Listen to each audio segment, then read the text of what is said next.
Sometimes it's easy to take moments like these for granted. When the wait is so long and brutal that when the moment finally arrives, it feels like a dream. Once upon a time, it used to be a distant mirage, and now it's real. Here I was, wielding the needle in an unknown land, listening to Christopher Larkin's beautiful soundtrack, all ready to embark on an ambitious new adventure as the opening credits started to roll. I feel a little emotional, but then again the occasional certainly allows it, does it not? I take my time, I let the moment speak for itself, I pause at every scenic location and let the environment tell its story. All the little details of the opening area, the droplets of water that hit the floor, the noises of the insects in the distance.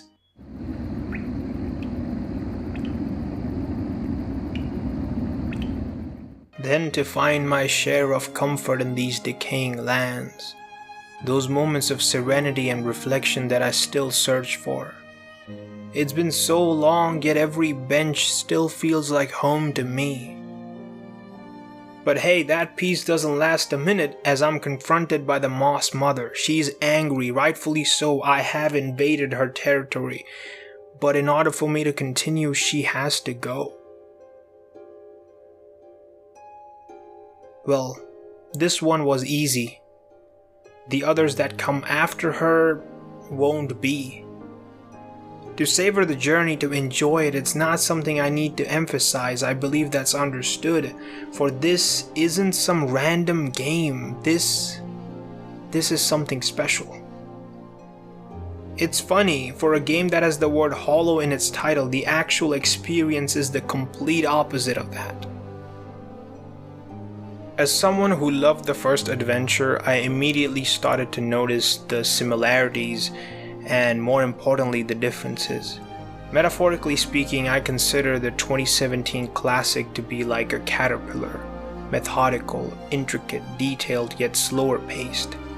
This one feels more like a butterfly, beautiful, rich, faster, yet worth voluntarily slowing down to admire its various layers.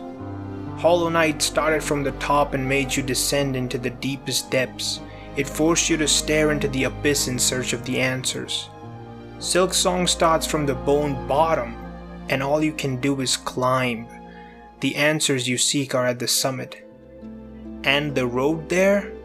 Sad, tragic, dark, decaying, yet also filled with moments of sublime beauty, charm, stillness, and innocence, reinforced by the dozens of memorable NPCs that I met along the way.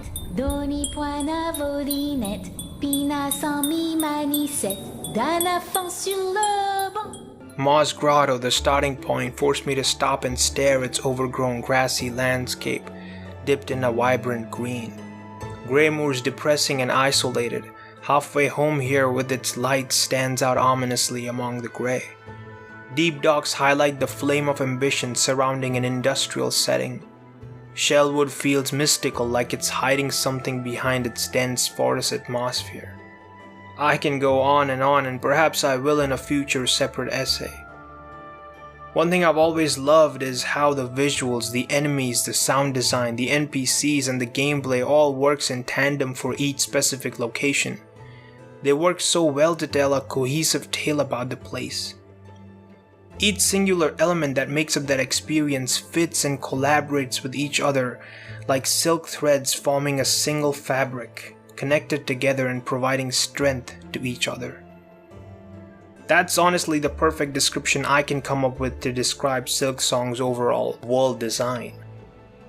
We have gone through long periods of silence, but we don't have a silent protagonist this time around. Hornet has agency, a strong personality, and a willingness to understand the world around her. This opens up a layer of storytelling that was previously left unexplored. It made me see the journey through her lens. I understood her motivations and what she feels when she sees the world around her spiral further into despair and insanity. Speaking of which, the in-game bug economy, much like our real world, has experienced inflation. Now you have to spend money to relax on a bench, which felt like a scam the first time I experienced it, but the message was very clear. Pharloom is a much harder place for survival both financially and physically than Hallow Nest. Which brings me to the combat. It's a lot more acrobatic now, yet it remains this delicate, lethal, rhythmic dance where you get better the more you practice it. The act of learning enemy patterns and safe spots for healing and getting into the flow state of striking and evading, it registers into your muscle memory. Do it enough times and it feels effortless. The tougher the obstacle, the greater the dopamine for overcoming it. Long before you know it, it becomes an addiction. The duality of being excited to witness the next spectacle boss fight or finding a new location while simultaneously feeling a little nervous about the challenge. There's just nothing like it. Silksong's difficulty is also and majorly an invitation for exploration. It's in the act of recognizing that a threat at present is unbeatable, but with better equipment that you may find elsewhere, perhaps the tide may turn in your favor. Realistically speaking, if every enemy was easy to defeat, then what would be the point of building such a layered world for me to unravel? There is always balance, just like even in the darkest and grimmest of areas, a light of hope still shines through, almost in an effort to persuade you to not give up. The key word here is patience. The design emphasizes you to not rush through the moments, and eventually you will find everything to be memorable. The long runbacks, the little interactions with the friendly citizens of Pharloom, the never-ending search for secrets and hidden rooms, and even the constipated binds for a crest.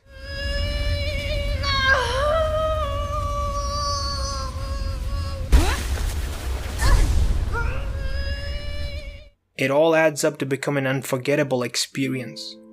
An experience that, mind you, was brought to you by just a small group of people. Like I said before, sometimes it's easy to take moments like these for granted. Listen, this essay is not a review. It's more of a checkpoint, a reminder, a note to myself. 6 years of wait and anticipation has resulted in something truly special. For outsiders, it's easy to ask the question, why Silksong? Why does it get so much hype and attention? Does it even deserve it? The answer is an obvious yes. Yes, it does. The core currency of our real world is love. When you do things, when you make things with the right intention, filled with genuine passion, care, and with love, it resonates and is felt by the receiver. And that's the core ingredient of these games, the foundational element.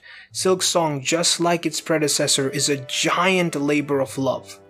You could say it's a wish granted. It's a promise kept by a small group of passionate people collectively known as Team Cherry who deeply care about their craft. And in an artificial, greedy world that continues to feel more soulless with the passage of time, it serves as a beacon of hope. A gentle reminder that the intention still matters, that the process of the craft still holds meaning, that the medium still has the power to evoke strong emotions, that good things take time and some songs are simply worth waiting for. Hey, it's been a long road. Let's rest for a while here, traveler. Cherish the story that we have lived, the journey that we have been on, the strangers that we have met, the friends that we have made along the way, for it's been a privilege and an honor to witness the metaphorical caterpillar evolve into a magnificent butterfly.